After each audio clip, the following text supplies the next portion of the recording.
की जरूरत पड़ेगी। एक और बात है जो तुम नहीं जानते, आज से पूरे 3 दिन बाद राजकुमार रानी को जान से मार देंगे और 4 दिन बाद आपको, क्योंकि राजकुमार पूरे 20 साल के हो जाएंगे और उसके बाद राजकुमार एक निर्दयी राजा बनकर इस राज्य पर राज करेंगे। लोग भूखे मरेंगे और बर्बाद हो जाएंगे। क्या? पर क्यों? और ये सब तुम कैसे जानती हो? क्या इसको रोका नहीं जा सकता? मैं रानी को कुछ नहीं होने दे सकता। क्या इसका कोई उपाय नहीं है? मैं सब जानती हूँ पहले दिन से ही, और इसका उपाय बिल्कुल है दोस्त। वो लड़की जिसकी रूह दुनिया में सबसे पाक है, जिसके मन में सिर्फ प्रेम है, जिसे आज तक किसी ने छुआ नहीं, जो अपने से पहले दूसरों के बारे में सोचती है, उस लड़की को ढूंढना होगा। वह लड़की राजकुमार को एक अच्छा इंसान बना सकती है। पर ऐसी लड़की मिलेगी कहाँ और कैसे पता चलेगा उस लड़की की रूह पाक है? मुश्किल है पर रास्ता है। उसके लिए सत्य दर्पण चाहिए होगा।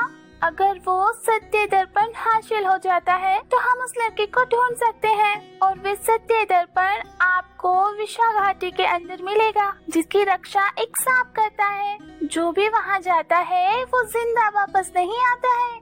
हम वो सत्य दर्पण लाएंगे, अपने बेटे को ठीक भी करेंगे और अपनी रानी को भी कुछ नहीं होने देंगे। तुम ये बताओ कि वो हासिल कैसे होगा? तुम वहाँ जाकर अपने इरादे बताना और उसके बाद अपना हाथ काट कर थोड़ा सा खून उस दर्पण पर डालना। अगर तुम्हारी नीयत सच्ची है तो वो सांप गायब हो जाएगा, और अगर नहीं तो वो तुम्हारी जान ले लेगा। कैलाशगढ़ नाम का एक ऐसा राज्य है जो वहाँ के राजा भवानी सिंह की ईमानदारी के नाम से जाना जाता था। कैलाशगढ़ पर भवानी सिंह का राज चलता था, क्योंकि वो राजा इतना नेक दिल था कि वो अपनी प्रजा का अपने परिवार की तरह ध्यान रखता था। पर राजा भवानी सिंह की जिंदगी मायूसी से भरी हुई थी। 4 साल बीत गए हैं महाराज, हम अभी तक आपको पिता बनने का सौभाग्य नहीं दे पाए, और ना ही इस राज्य को उसका वारिस। अब तो हमारी हिम्मत भी टूट चुकी है। आप ऐसा मत सोचिए महारानी नंदिनी, भगवान के यहाँ देर है अंधेर नहीं, और हमें पूरा यकीन है भगवान आपकी गोद सूनी नहीं रखेगा। हमारा वंश जरूर चलेगा। पर कैसे महाराज? कितने ऋषि मुनीम को दिखाया, कितना इलाज करवाया, फिर भी मेरी गोद नहीं भरी। अभी मैं उम्मीद हार चुकी हूँ। आपकी चिंता सही है महारानी, पर हमने जिस हकीम को आपको दिखाया है, इस बार उनसे हमें खास उम्मीद है। इस बार हमें खुशखबरी जरूर मिलेगी, ऐसा हमारा दिल कहता है। कुछ महीने ऐसे ही बीत गए। अब एक बार फिर से राजा और रानी के दिलों पर मायूसी छाने लगी थी। राजा अपने दरबार में बैठे थे, तभी रानी की खास दासी चंपा दरबार में आकर बोली, महाराज की जय हो। अचानक से महारानी की तबीयत खराब हो गई है, आप जल्दी चलिए महाराज। ये सुनकर राजा बहुत घबरा जाते हैं और तुरंत अपने मंत्री को आदेश देते हैं, तुरंत से पहले शाही हकीम को लेकर हमारे आरामगाह में आया जाए। जो हुक्म महाराज। राजा जैसे अपने कक्ष में पहुँचे तो बेहोश रानी को देखकर घबराकर खुद से बोले, हम आपको कुछ नहीं होने देंगे महारानी, सिर्फ एक आप ही तो है हमारी दुनिया, आपके अलावा हमारे पास अपना कहने को कोई भी नहीं है। राजा की आंखों से आंसू बहने लगते हैं। तभी मंत्री जी शाही हकीम को लेकर राजा के आराम गृह में दाखिल हुए। हकीम ने रानी को देखा और उसके बाद बोले, ये तो चमत्कार हो गया महाराज, आप पिता बनने वाले हैं, इस राज्य को उसका वारिस मिलने वाला है। तो क्या ये सच है? मैं पिता बनने वाला हूँ, महारानी नंदिनी माँ बनने वाली है। ये तो सच में चमत्कार हो गया। भगवान तेरा लाख लाख शुक्र है, तूने हमें इतनी बड़ी खुशी दी। ये सुनकर राजा खुशी से पागल हो उठे। उन्होंने अपना पहना हुआ हीरो का हार मंत्री को दे दिया। ये लो, हमारी औलाद के नाम का पहला दान, किसी गरीब को दे देना। पूरे महल में ये खुशखबरी फैल चुकी थी। हर तरफ जश्न का माहौल था, हर तरफ ढोल नगाड़े बज रहे थे। पूरा राज्य जैसे कोई त्योहार मना रहा था। और जब ये बात रानी को पता चली तो वो खुशी से भर गईं। हमें तो यकीन ही नहीं हो रहा, हम माँ बनने वाले हैं। ये एहसास दुनिया का सबसे प्यारा एहसास है, जो हम माँ बनने का एहसास महसूस कर रहे हैं। आपका यकीन सही था महाराज, हमारी ऊपर वाले ने सुन ली। हाँ महारानी, आज से 7 दिन बाद हमने आपकी गोद भराई रखी है, जिसमें पूरा राज्य आपको दुआ देने आएगा। आप तैयारियां कीजिए और अपना ख्याल रखिए। 7 दिन भी पलक झपकते ही बीत गए और रानी की गोद भराई की रस्म शुरू हुई। सभी रानी को एक स्वस्थ पुत्र होने की शुभकामनाएं दे रहे थे। तभी एक काले कपड़े पहने बाबा वहां आया। बाबा जोर जोर से हंसने लगा। ये खुशियाँ, ये हंसियाँ सब मातम में बदल जाएगी। उसकी कोख सूनी थी और सूनी ही रह जाएगी। ये सुनकर राजा को कुछ सही नहीं लगा, तो राजा जल्दी से उस बाबा का हाथ पकड़कर एक तरफ ले जाकर बोले, क्या आपको आपकी जान की परवाह नहीं है? जानते हो ना, इस राज्य के वारिस की गोद भराई है और कोख सूनी, मातम, ये सब क्या बोल रहे हो तुम? वही जो सच है। सब बदल जाएगा, आंसुओं का समंदर बन जाएगा, कोई दुख न बांट पाएगा। साफ साफ कहो बाबा, क्या कहना चाहते हो? ये पहेलियां मत बुझाओ। ये सब तुम दौलत पाने के लिए कर रहे हो ना? बताओ कितनी असरफियां चाहिए? तेरी दौलत भी तेरे काम ना आएगी जब तेरी पत्नी की कोख सूनी हो जाएगी। ये सुनकर राजा का चेहरा डर से भर जाता है। देखो, अब मुझे बहुत डर लग रहा है। मैं तुम्हारे सामने हाथ जोड़ता हूँ। तुम साफ साफ बताओ क्या कहना चाहते हो? ठीक है, फिर सुनो साफ साफ। जिस दिन तुम्हारा बच्चा पैदा होगा वो उसी दिन मर जाएगा, और ये ही नियति का फैसला है। इसे कोई नहीं बदल सकता, न तुम, न तुम्हारी पत्नी, और ना ही खुद भगवान। क्या ये क्या कह रहे हो? ऐसा क्यों बोल रहे हो? नहीं नहीं, भगवान इतने निर्दयी नहीं हो सकते। वो हमारी सबसे बड़ी खुशी नहीं छीन सकते। सब वक्त का खेल है, सब उसकी माया है, जिसे कोई नहीं बदल सकता, कोई नहीं। कोई भी नहीं। बाबा तो हंसते हुए वहां से चला जाता है, तो वहीं राजा के सर से तो जैसे आसमान ही सरक गया था। उनकी आंखों से आंसू बहने लगे थे। तभी उनकी नजर रानी पर गई, जो शाही तख्त पर बैठे हुए खुशी से मुस्कुरा रही थीं। ये बात हम महारानी को नहीं बता सकते, वरना उनका दिल टूट जाएगा और उनकी जान को खतरा भी हो सकता है। भगवान करे उन बाबा की माँ झूठ हो और हमारा बच्चा सही सलामत हमारे साथ रहे। वो दिन राजा के लिए किसी बद्दुआ से कम न था। उन्होंने मंत्री जी को बुलाया। मंत्री जी, जितना ज्यादा हो सके दान पुण्य करो, गरीबों की मदद करो, और सबसे बदले में बस एक ही दुआ, एक ही आशीर्वाद मांगो कि हमारी औलाद सही सलामत पैदा हो और हमेशा हमारे साथ रहे। जो हुक्म महाराज। पर ऐसा क्यों महाराज? आप चिंतित भी लग रहे हैं, कोई परेशानी है क्या? हमने जितना बोला उतना करो, हमारे राज्य में कोई गरीब नहीं रहना चाहिए। जो हुक्म महाराज। मंत्री वहां से चला जाता है। हम अपनी औलाद के लिए इतनी दुआ करवाएंगे कि भगवान को भी अपना फैसला बदलना होगा। ऐसे ही कई दिन और फिर महीने भी बीत गए, और एक दिन रानी उन्हें टोकते हुए बोली, क्या हुआ महाराज? जब से बच्ची की खुशखबरी सुनी है तब से आप चिंता में रहने लगे हैं। सब ठीक तो है ना? इतने परेशान से क्यों हैं? अरे नहीं नहीं, ऐसा कुछ भी नहीं है। आप जरा भी चिंता मत कीजिए, बस थोड़ा सा दरबार के फैसलों का भार है। हमें ऐसा क्यों लग रहा है जैसे आप हमसे कुछ छुपा रहे हैं महाराज? अरे हम आपसे कुछ क्यों छुपाएंगे? आप बस अपनी सेहत पर ध्यान दीजिए। बहुत जल्द हमारा बच्चा आने वाला है इस दुनिया में, तो बस खुश रहा कीजिए। ठीक है महाराज। बीतते वक्त के साथ साथ राजा और रानी का लगाव अपने बच्चे से बढ़ता जा रहा था, और कहीं ना कहीं राजा को पूरा यकीन था कि उसकी नेक दिली की वजह से भगवान उनकी औलाद के साथ कुछ गलत नहीं करेंगे। और फिर वो दिन भी आ गया जब रानी को बच्चा होने वाला था।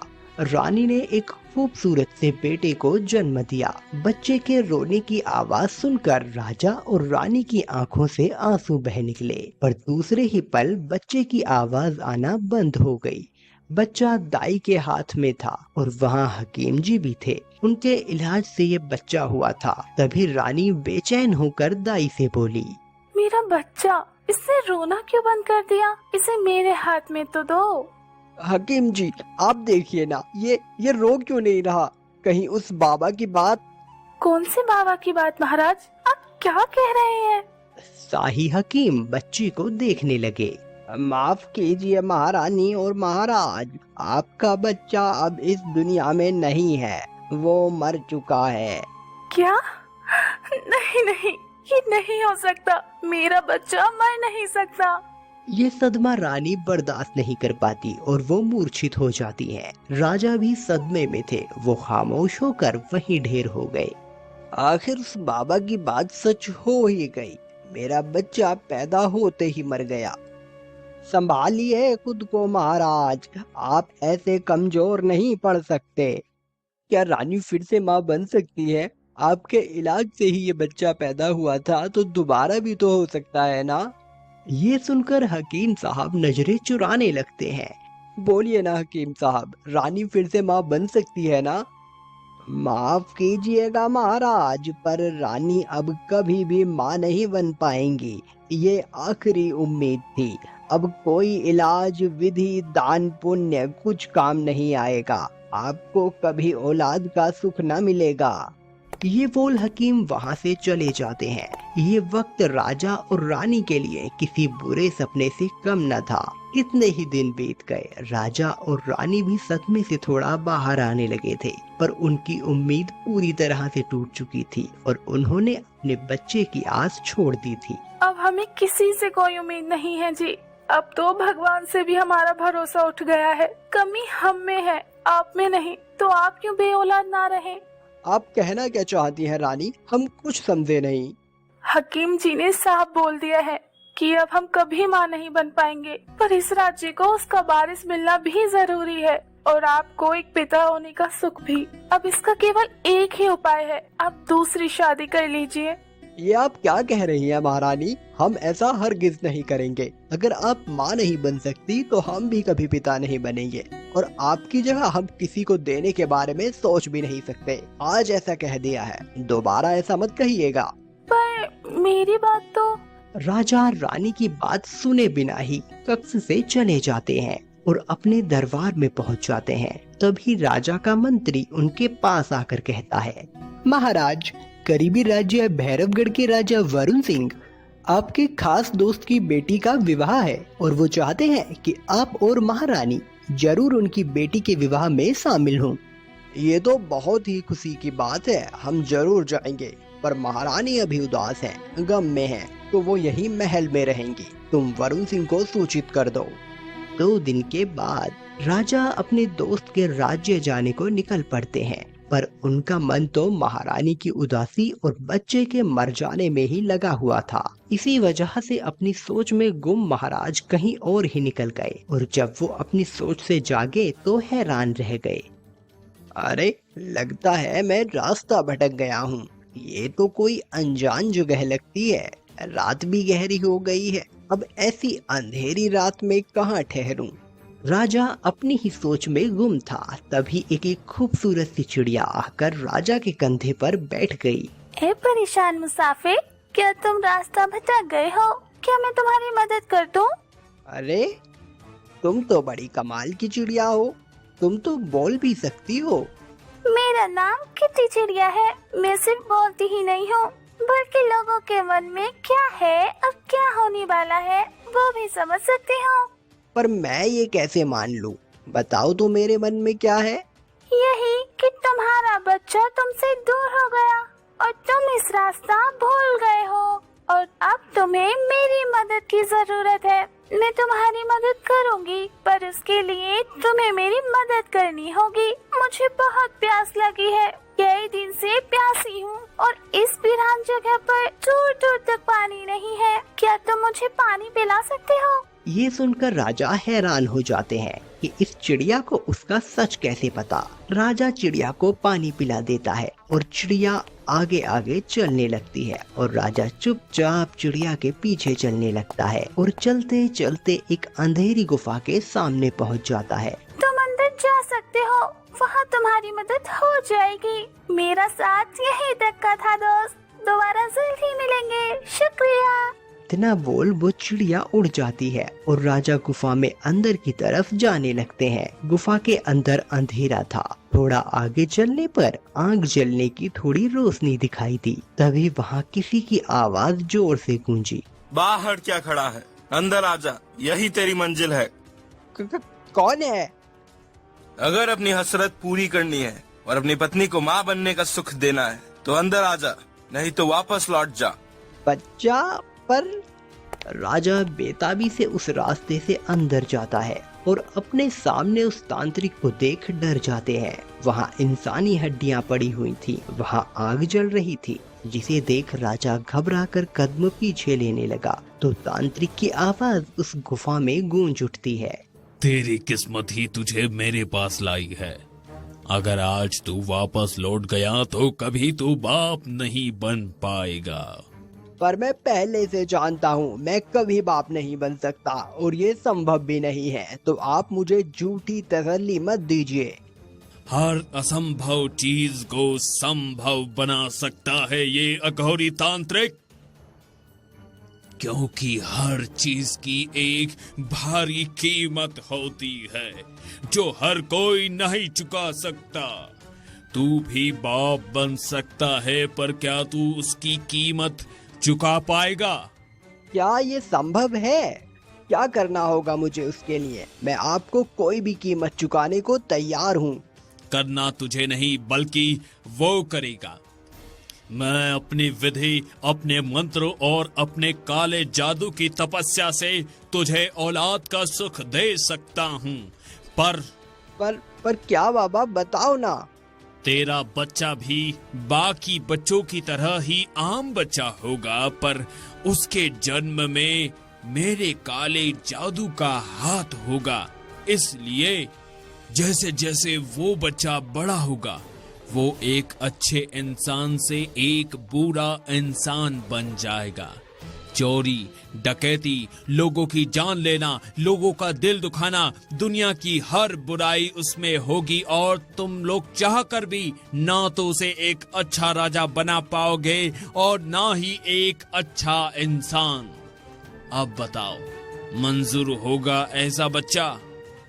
ये सुनकर राजा के पांव तले जमीन ही खिसक गई।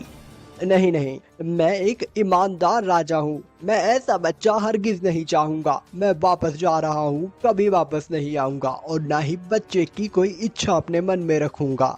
ना कहकर राजा तेज कदमों से वहाँ से निकल जाते हैं और वापस महल के लिए निकल पड़ते हैं। तू वापस जरूर आएगा राजा, क्योंकि तेरे पास कोई और रास्ता भी तो नहीं है। और एक बात जो सबसे खास थी वो मैं तुझे नहीं बताया। एक दिन तेरा वही बच्चा तुझे और तेरी पत्नी को मारकर तेरा वंश, तेरा नाम सब मिटा देगा। ये औलाद का मुंह अंधा होता है।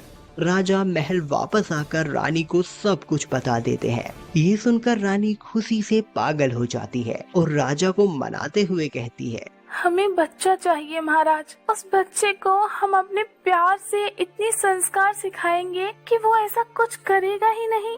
आप क्या कह रही हैं महारानी? वो बच्चा काले जादू की मिलावट से होगा, हम उसे ठीक नहीं कर पाएंगे। हम कुछ नहीं जानते महाराज, हमें माँ बनना है बस। अगर आपने हमारी बात नहीं मानी तो हम अपनी जान दे देंगे। ये सुनकर राजा भी मजबूर हो गए और वो रानी को खो नहीं सकते थे, इसलिए उन्होंने रानी की बात मानने का फैसला किया। अगले दिन उन तांत्रिक को शाही सवारी भेजकर महल बुलवा लिया गया।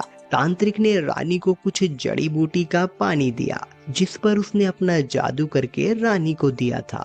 उसे पीने के कुछ दिन बाद रानी के गर्भ में बच्चा आ गया। इस खबर से एक बार फिर उदास राज्य में खुशी की लहर दौड़ गई और वो दिन भी आ गया जब महल में एक बच्चे की किलकारी गूंजने वाली थी। रानी तो खुशी के मारे फूले नहीं समा रही। भगवान ने मेरी सुन ही ली। अब इसे मैं हमेशा अपने सीने से लगा कर रखूंगी और इसका नाम होगा दीपांश भवानी सिंह। रानी अपनी संतान होने की खुशी में तांत्रिक की बात भी भूल चुकी थी, पर राजा को ये समझ नहीं आ रहा था कि वो खुश हो या दुखी हो। औलाद हुई भी तो ऐसी शर्त पर। राजा बगीचे में अकेले चिंता में बैठे हुए थे। तभी वहाँ टोनी चिड़िया राजा के कंधे पर आकर बैठ गई। परेशान लग रहे हो संतान होने पर भी। अरे तुम यहाँ? हाँ, उस दिन तुमने मेरी मदद की थी ना, तब से मैंने तुम्हें अपना मालिक मान लिया। आज से मैं यहीं रहूंगी। क्यों? तुम्हें जरूरत पड़ेगी आगे, बहुत मुश्किल दिन आने वाले हैं। राजा ने चिड़िया को वहाँ रहने की मंजूरी दे दी। धीरे धीरे दीपांश बड़ा होने लगा था। बीतते समय के साथ अब राजा को भी लगने लगा था कि सब ठीक हो जाएगा। जब दीपांश 6 साल का हुआ तो राजा ने उसे पढ़ाई करने के लिए गुरुकुल भेज दिया, पर उसके 2 महीने बाद ही राजकुमार को उसके गुरु ने वापस भिजवा दिया। तब राजा ने दीपांश से पूछा, राजकुमार दीपांश, हमने आपको शिक्षा प्राप्त करने गुरुकुल भेजा था, आप वापस क्यों आ गए? मुझे वो गुरु पसंद नहीं है। मेरा जब शिक्षा पाने को मन नहीं होता तब भी वो मुझसे जबरदस्ती करवाता। इसलिए उनके बेटे को चाकू से मारा, जिससे उसको खून निकल गया और मैं भागकर यहाँ आ गया। आप मुझे बचा लीजिए पिताजी, वरना वो बूढ़ा गुरु मेरी जान ले लेगा। आप अपनी तमीज भूल रहे हैं राजकुमार। गुरु की इज्जत की जाती है और आपकी हिम्मत कैसे हुई गुरुजी के बेटे पर जानलेवा हमला करने की? माफ कीजिए पिताजी, हमसे गलती हो गई, आगे से ऐसा कुछ नहीं होगा। धीरे धीरे वक्त बीतने लगा। वक्त के साथ साथ अब राजकुमार की गलतियां भी बढ़ती जा रही थीं। राजा और रानी जिन्हें चाहकर भी नहीं रोक पा रहे थे। कभी वो महल में ही चोरी करता तो कभी मदिरा पान करता, कभी किसी को बिना वजह मार कर आता तो कभी अपना राजकुमार होने का हक दिखाकर लोगों को सताता। देखते ही देखते राजकुमार 18 साल का हो चुका था और एक दिन तो हद ही हो गई जब एक बूढ़ा आदमी रोता हुआ महल आया। दुहाई महाराज, दुहाई, मैं बर्बाद हो गया, मेरा सब खत्म हो गया। आप रो क्यों रहे हैं? खुलकर बताएं, हम आपकी मदद जरूर करेंगे। मेरी एक इकलौती बेटी थी, मेरे बुढ़ापे का सहारा।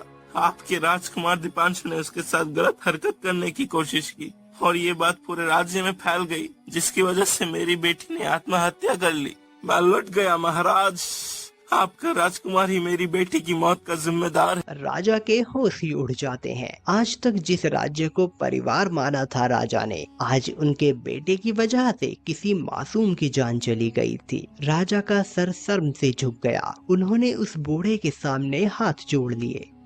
मैं तो आपके सामने खड़े होने लायक भी नहीं हूँ। आपकी बेटी को वापस तो नहीं लौटा सकता, पर इसकी सजा राजकुमार को जरूर मिलेगी।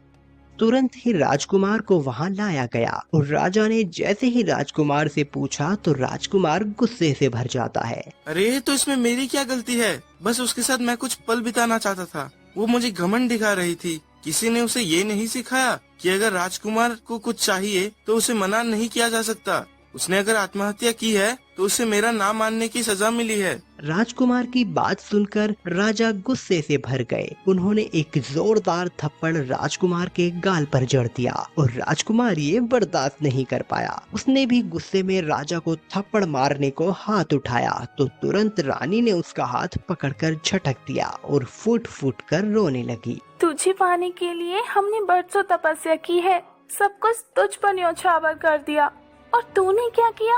अपने पिता पर हाथ उठाने की कोशिश की। सब मेरी ही गलती है। तू उस तांत्रिक की वजह से पैदा हुआ है। ना तो काला जादू तो तेरे सर पर चढ़ेगा ही ना। आज तुझे पैदा करके अफसोस हो रहा है। इससे अच्छा तो हम बेऔलाद ही रह जाते। ये बोलकर रानी रोते हुए वहाँ से चली जाती है और राजकुमार हैरत में पड़ जाता है। मैं बाकी बच्चों की तरह पैदा नहीं हुआ, इसलिए मैं गुस्सा बर्दाश्त नहीं कर पाता। हे भगवान, मैं क्या करूं? सर शॉट रेडी है सर। हमारा गर्दन छिल गया, इनको शॉट का पड़ा है। सर एक बार आप इसे ट्राई कीजिए। नया जिलेट गार्ड अब अनोखे सेफ्टी कोम के साथ। शेव कर पे बेफिक्र जिलेट गार्ड से। ज़ूपी लूडो शुरू करो सिर्फ ₹1 से। आज ही Zoopy.com से ऐप डाउनलोड करो और जीतो लाखों तक कैश।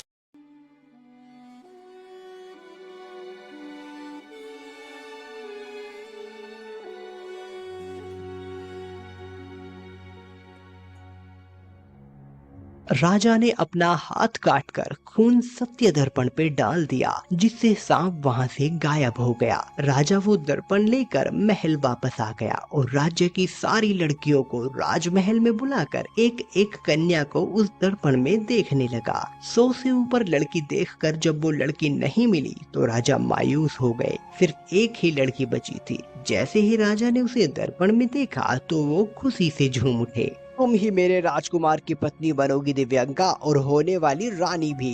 क्या